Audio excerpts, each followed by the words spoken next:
بسم اللہ الرحمن الرحیم۔ السلام علیکم۔ ویلکم ٹو مائی چینل آداب عشق۔ تمام ویڈیو اپڈیٹس کے لیے ہمارے چینل کو سبسکرائب کریں اور بیل نوٹیفیکیشن کو آن کریں تاکہ آپ کو تمام آنے والی ویڈیوز کی اپڈیٹ ملتی رہے۔ رسول اللہ صلی اللہ علیہ وآلہ وسلم نے فرمایا، پہلے زمانے میں ایک بادشاہ تھا، اس کے ہاں ایک جادوگر تھا۔ جب جادوگر بوڑھا ہو گیا، جادوگر نے کہا، میں بوڑھا ہو رہا ہوں اور میری موت کا وقت قریب آ رہا ہے، مجھے کوئی بچہ سونپ دو جس کو میں جادو سکھا دوں۔ چنانچہ ایک ذہین لڑکے کو وہ تعلیم دینے لگا۔ لڑکا اس کے ہاں جاتا تو رستے میں ایک راہب کا گھر پڑتا تھا۔ وہ عبادت میں اور وعظ و نصیحت میں مشغول ہوتا۔ وہ وہاں کھڑا ہو جاتا اور اس کے طریقہ عبادت کو دیکھتا رہتا اور وعظ سنتا۔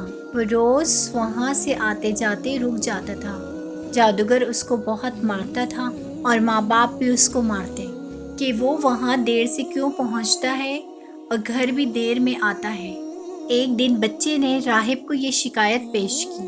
راہب نے کہا، جب جادوگر تم سے دیر میں آنے کی وجہ پوچھے تو تم اسے کہنا کہ گھر والوں نے روک دیا تھا، اور گھر والے جب تم پر دیر سے آنے پہ بگڑے تو ان سے کہنا کہ جادوگر نے روک لیا تھا۔ یوں ہی ایک زمانہ گزر گیا۔ ایک طرف وہ جادو سیکھتا تھا اور دوسری طرف اللہ کا کلام، اللہ کا دین سیکھتا۔ ایک دن بچے نے دیکھا کہ رستے میں ایک ہیبت ناک سانپ پڑا ہے جس نے لوگوں کی آمد و رفت بند رکھی ہے۔ ادھر والے ادھر اور ادھر والے ادھر نہیں آ جا سکتے۔ سب پریشان کھڑے تھے۔ اس نے دل میں سوچا، کیوں نہ آج میں امتحان لوں کہ اللہ کو راہب کا دین پسند ہے یا جادوگر کا۔ اس نے ایک پتھر اٹھایا اور یہ کہہ کر سانپ کو دے مارا کہ اے اللہ، اگر تیرے نزدیک راہب کا دین جادوگر کے دین سے بہتر ہے تو اس پتھر سے اس سانپ کو ہلاک کر دے تاکہ لوگوں کو اس بلا سے نجات مل جائے۔ پتھر کے لگتے ہی سانپ ہلاک ہو گیا اور لوگوں کا آنا جانا شروع ہو گیا۔ پھر بچے نے جا کر راہب کو خبر دی۔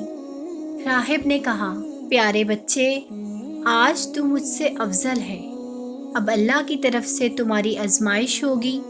اگر ایسا ہوا تو تم میرے بارے میں کسی کو خبر مت دینا۔ اب اس بچے کے پاس حاجت مند لوگوں کا تانبا لگ گیا۔ اس کی دعا سے مارزات، اندھے، جذامی، کوڑی سب شفا پانے لگ گئے۔ ہر قسم کے بیمار اچھے ہونے لگے۔ بادشاہ کے ایک نابینا وزیر کو اس بات کی خبر ملی۔ وزیر تحفے تحائف لے کر اس کے پاس حاضر ہوا اور کہنے لگا کہ میں تمہیں یہ سب کچھ دوں گا اور تم مجھے ٹھیک کر دو، مجھے شفا دے دو۔ بچے نے کہا، شفا میرے ہاتھ میں نہیں، میں تو کسی کو شفا نہیں دے سکتا۔ شفا دینے والا اللہ واحد لا شریک ہے۔ اگر تو اس پر ایمان لانے کا وعدہ کر لے تو میں دعا کروں۔ اس نے اقرار کیا۔ بچے نے اس کے لیے دعا کی، اللہ نے اسے شفا دے دی۔ وہ بادشاہ کے دربار میں آیا اور جس طرح اندھا ہونے سے پہلے کام کرتا تھا اسی طرح کام کرنے لگا۔ اس کی آنکھیں بالکل روشن تھیں۔ بادشاہ نے متعجب ہو کر پوچھا، تجھے آنکھیں کس نے دی؟ اس نے کہا، میرے رب نے۔ بادشاہ نے کہا، ہاں، یعنی میں نے دی ہیں۔ وزیر نے کہا، نہیں، میرا رب اور تمہارا رب صرف اللہ ہے۔ اب بادشاہ نے اس کی مار پٹائی شروع کر دی اور طرح طرح کی تکلیفیں دی اور پوچھنے لگا، تجھے یہ تعلیم کس نے دی؟ آخر اس نے بتایا کہ میں نے اس بچے کے ہاتھ پر اسلام قبول کیا ہے۔ اس نے اسے بلوایا اور کہا کہ اب تم جادو میں کامل ہو گئے ہو، اندھوں کو دکھتا ہے، بیماروں کو تندرست کرنے لگے ہو۔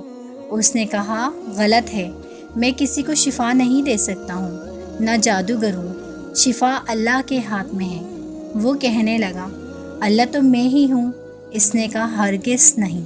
بادشاہ نے کہا، پھر تم میرے سوا کسی اور کو رب مانتے ہو؟ تو اس نے کہا، میرا اور تیرا رب اللہ ہی ہے۔ اس نے اب اس بچے کو طرح طرح کی سزائیں دینا شروع کر دی، یہاں تک کہ راہب کا پتہ لگ گیا اور راہب کو بلوا کر کہا، اسلام کو چھوڑ دے اس نے انکار کیا تو بادشاہ نے اسے آرے سے چروا دیا۔ پھر اس نوجوان سے کہا تو بھی دین اسلام سے پھر جا۔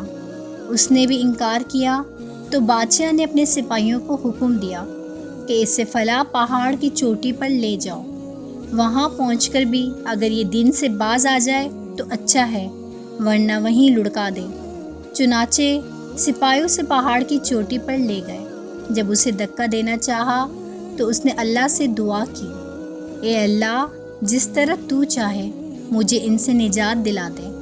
اس دعا کے ساتھ ہی پہاڑ ہلا اور سب سپاہی لڑک گئے، صرف وہی بچہ باقی بچا۔ وہاں سے بادشاہ کے پاس گیا۔ بادشاہ نے کہا کیا ہوا، میرے سب سپاہی کہاں ہیں؟ بچے نے کہا اللہ نے مجھے بچا لیا، وہ سب ہلاک ہو گئے۔ بادشاہ نے اپنے دوسرے سپاہیوں کو حکم دیا کہ اسے کشتی میں بٹھا کر لے جاؤ اور سمندر میں پھینک آؤ۔ یہ لوگ اسے لے کر چلے۔ بیچ سمندر پہنچ کر جب پھینکنا چاہا پھر وہی دعا کی، اے اللہ، جس طرح تو چاہے مجھے ان سے بچا۔ دعا کے ساتھ ہی موج اٹھی اور سارے کے سارے سپاہی سمندر میں ڈوب گئے، صرف وہی بچہ باقی بچا۔ پھر بادشاہ کے پاس آیا اور کہنے لگا میرے رب نے مجھے بچا لیا، اور اے بادشاہ، تو چاہے کتنی تدبیریں بھی کر لے تو مجھے ہلاک نہیں کر سکتا۔ صرف ایک صورت ہے، جس طرح میں کہوں اگر تو اس طرح کرے تو میری جان نکل سکتی ہے۔ اس بچے نے کہا تم لوگوں کو ایک میدان میں اکٹھا کرو اور پھر کھجور کے تنے پر مجھے سولی چڑھا اور میرے تیر کو میرے کمان پر چڑھا اور بسم اللہ رب ھذا العلام، یعنی اللہ کے نام سے جو اس بچے کا رب ہے، پڑھ کر تیر میری طرف پھینک دو، وہ مجھے لگے گا اور میں مر جاؤں گا۔ بادشاہ نے یہی کیا۔ تیر بچے کی کن پٹی میں لگا، اس نے اپنا ہاتھ اس جگہ رکھ دیا۔ چاروں طرف یہ آوازیں بلند ہونے لگی، ہم اس بچے کے رب پر ایمان لائے۔ یہ حال دیکھ کر بادشاہ کے ساتھی بڑے گھبرائے اور کہنے لگے ہم تو اس بچے کی ترکیب سمجھے ہی نہیں، دیکھیے اس کا اثر کیا پڑا۔ سب لوگ دین اسلام میں داخل ہو گئے۔ ہم نے تو اسے اس لیے قتل کیا تھا کہ کہیں اس کا مذہب پھیل نہ جائے، لیکن جو ڈر تھا سامنے آ ہی گیا اور سب مسلمان ہو گئے۔ بادشاہ نے کہا اچھا یہ کرو کہ تمام محلوں اور رستوں میں خندقیں کھدواؤ اور ان میں لکڑیاں بھرو اور آگ لگا دو، اور جو اس دن سے پھر جائے چھوڑ دو، دوسرے کو اس میں پھینک دو۔ مسلمانوں نے صبر شکیب اور سہارے کے ساتھ آگ میں جلنا منظور کیا اور اس میں کودنے لگے۔ البتہ ایک عورت جس کی گود میں دودھ پیتا چھوٹا سا بچہ تھا ذرا جھجکی، تو اس بچے کو اللہ نے بولنے کی طاقت دی۔ اس نے کہا اماں کیا کر رہی ہو تم؟ تو حق پر ہے، صبر کر اور اس میں کود پڑ۔ دوستو، ہم امید کرتے ہیں ہماری آج کی ویڈیو آپ کو پسند آئی ہوگی۔